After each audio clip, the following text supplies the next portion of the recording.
Damascus stresses that news about contacting the Office of Political and Media Presidential Advisor regarding the suicide of British doctor as being groundless.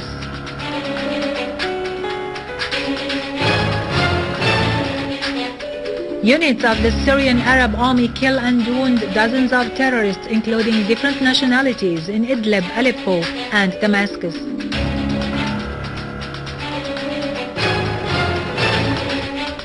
Five people were wounded when terrorists detonated an explosive device inside a passenger vehicle in the capital, Cairo.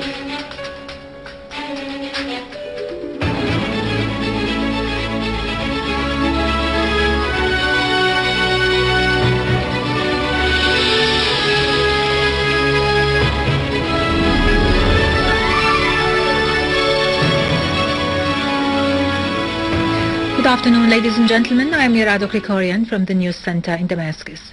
The Office of the Political and Media Advisor at the Presidency, Dr. Buthayna Shaaban, has dismissed as baseless reports by the Lebanese Al Jadid TV and Al Jumhuriya Daily that the office has been contacted by anyone on the suicide incident of British doctor Abbas Khan Shah.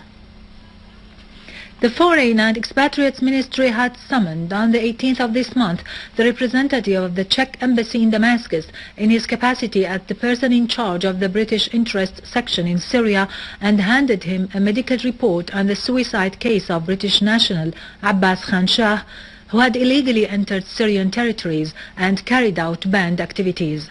The report pointed out that Khan Shah died of suffocation caused by hanging and that he had hanged himself. That is, the incident was done by the person himself with the intention of suicide, and that no traces of violence, strain or resistance has appeared, whether by X-ray or otherwise, on the body. The Deputy Foreign and Expatriates Minister, Dr. Faisal Maqdad, stressed during his reception of the Czech Embassy's official in Damascus that Syria was about to hand over this citizen to his mother and to the Member of Parliament at the British House of Commons, Mr. George Galloway, who interfered in the order to grant Khan Shah a pardon. Foreign and Expatriates Minister Walid al-Moallem today discussed with the Indian Acting Assistant Foreign Minister Mr. Sandeep Kumar ways of enhancing bilateral relations and the efforts exerted for the convention of the International Conference on Syria in Geneva. Minister Moallem referred to the war waged against the Syrian state and people by the terrorist groups whose members belong to more than 80 countries. Therefore, he stressed the Geneva Conference should focus as a priority on combating terrorism and compelling the states that offer support to the terrorists to stop funding and arming them. Mr. Moallem affirmed that ending terrorism in Syria is the basis of a successful political solution. On his part, Kumar said his country was following up the situation in Syria and was working with a number of concerned states to restore security and stability to it. He also expressed India's appreciation for the Syrian leadership's support for India's desire to take part in the conference.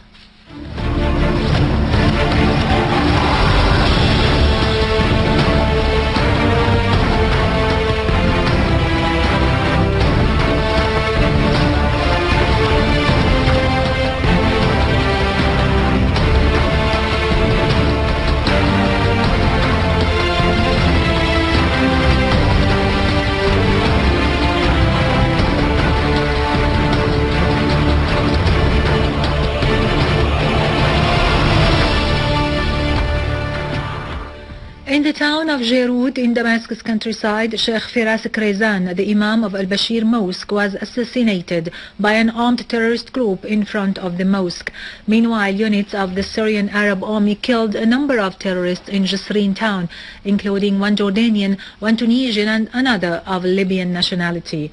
The Syrian Arab Army also targeted an armed terrorist group near Al-Fatah Mosque in Al-Mleha, killing a number of terrorists, including one from Afghanistan and another from Tunisia. In Aleppo, army units eliminated a number of terrorists and injured others in the villages and towns of Kouairis, Arbid, Jdeide, Al-Zarzour, Kafin, Azaz, Mayer, Hreitan and Oram in Aleppo countryside. Other units destroyed terrorist cars along with the weapons and ammunition inside them near Aleppo Central Prison, the industrial city, Fafin, Der Hafer, Hawzan, Al-Bab and on the Castello Road. Large numbers of terrorists were eliminated in a series of army operations targeting the hideouts and gatherings in Khan al-Asal, Kafarnaha, Ma'arrat al-Artik and al-Mansura. In Idlib countryside, units of the Syrian Arab Army targeted terrorist groups in Taftanaz, Ma'arrat al-Nu'man, Ma'arrat Masrin, Sarmin and Majrin, killing and wounding dozens of them as their weapons and vehicles were also destroyed. In Iraq, several soldiers were wounded when a blast caused by an explosive device targeted Iraqi army personnel in Heat, west of Ramadi. Following the explosion, clashes erupted between the army and armed men. The area was sealed off by the security forces, who launched a campaign of inspection in the region.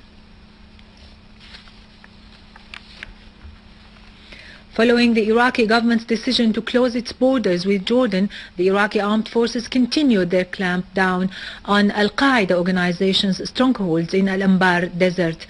Iraqi warplanes destroyed caves and rocky cavities in Huran and Al-Abyad valleys and Sawab wells near the Syrian borders, where the terrorists had moved to flee the strikes of the Iraqi army. Al Jazeera and Al-Badiya troops also repelled another attack launched by Jabhat al-Nusra from Syrian territories, killing 11 Nusra attackers and wounding others. Another unit destroyed 12 vehicles and killed its occupants and blew up a big warehouse of weapons and explosives west of Al-Anbar. In Al-Abbasi desert and Al-Riyadh southwest of Kirkuk Governorate, the 12th Brigade, together with Kirkuk police, destroyed the strongholds of the so-called the Islamic State of Iraq and the Sham and a Sunnah partisans army, and dismantled 3 cells who had been responsible for detonating houses in Al-Hawajeh, capturing 38 terrorists, including 4 leaders of the so-called Islamic State of Iraq and the Sham. In Salah ad-Din Governorate, the Iraqi police destroyed the headquarters of the terrorist al-Qaeda organization, killing all the terrorists therein. In Egypt, 5 people were wounded when terrorists detonated an explosive device in a passenger vehicle in front of Al-Azhar University in the capital, Cairo. The wounded victims were transported to the hospital for treatment. Meanwhile, security experts found and dismantled a locally manufactured explosive device planted in the garden adjacent to the street next to a school complex. The explosion followed a statement by the Egyptian government, which considered the Muslim Brotherhood to be a terrorist organization. Turkish Prime Minister Recep Tayyip Erdogan suffered the worst blow in his political life when 3 of his ministers quit the cabinet, including old friend, and called for his resignation, the latest fallout from a corruption investigation that threatens to undermine party. Erdogan fired a 4th minister late last night and announced a broad new cabinet lineup.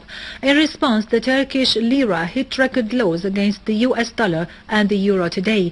The unusual upheaval underscores mounting challenges facing Erdogan ahead of a lengthy election cycle that starts in March, as thousands of Turks took to the streets demanding his immediate resignation.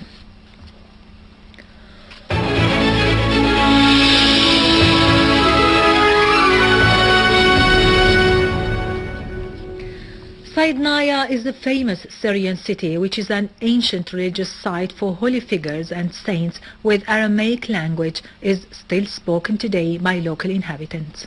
The city of Saidnaya is one of the main villages in Al-Qalamun Mountains, located on a hill southwest of a Cherubi mountain, which is 1,350 meters above sea level. The village is surrounded with rocket hills covered with different types of trees and plants. Saidnaya is 12 kilometers far from Damascus, stretching along 5,100 hectares of fertile soil to the left of the highway near Min Valley. Because of its historical and touristic importance, travelers and men of religion wrote about it extensively as being a site of the Syriac civilization, with the ancient Aramaic language is still spoken today by the local inhabitants of the area.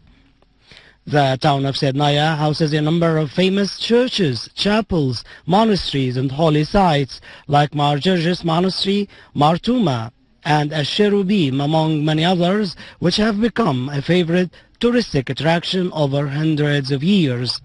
And the Lady of Sednaya's monastery is the icon of Holy Virgin Mary, which is one of the 4 original copies drawn by Saint Tuma.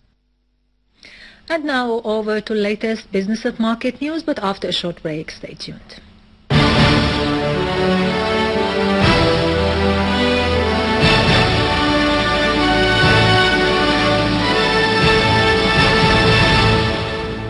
Welcome back.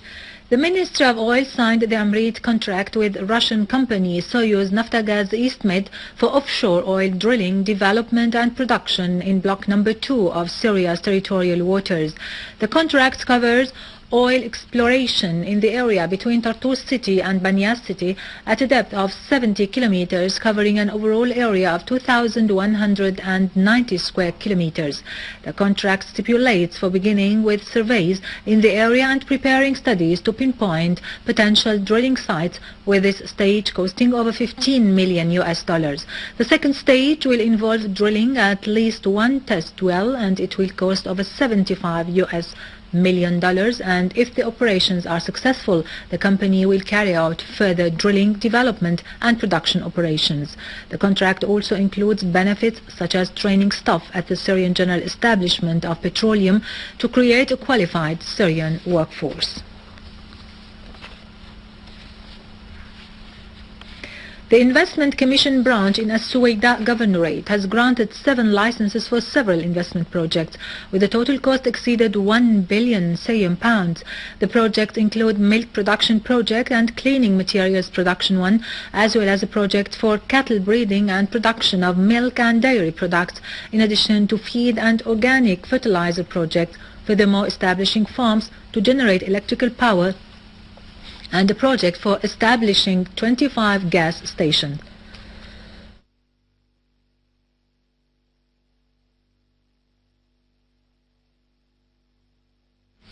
The Turkish currency fell to its lowest level after failure. The cabinet rushed files that made by Erdogan to calm down the investors' concerns about the corruption scandal. As a result of this crisis, the governmental stocks were down and Turkish market stock index fell 3%. The reason of the decline of the Turkish currency is due to the police investigations after arresting last week dozens of businessmen and accused people in corruption who had connections with the government of Erdogan. U.S. crude oil rose for a second day on speculation that the crude stockpiles shrank in the U.S., the world's biggest oil consumer. Futures climbed 0.4%, while Brent for February settlement climbed 0.2% to reach $112 a barrel.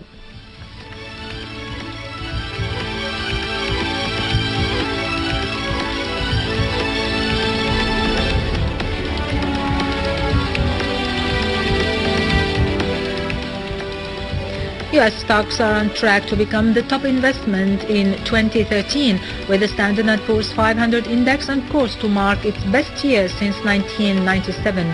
Japanese stocks are close second.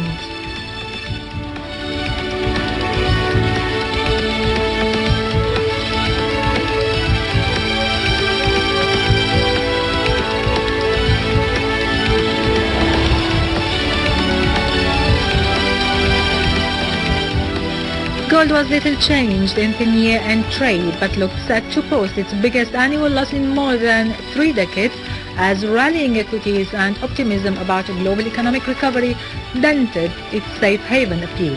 Spot gold hold above $1,200 an ounce.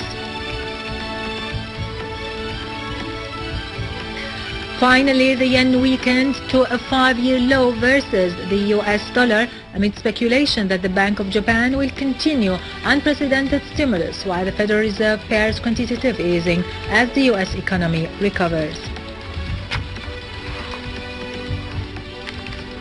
With this, we end our news for today. Thank you for watching. For more details about Syria and the region and to view this bulletin again, you can always visit our site in English, syriaonline.sy. Till next Saturday, enjoy your weekend.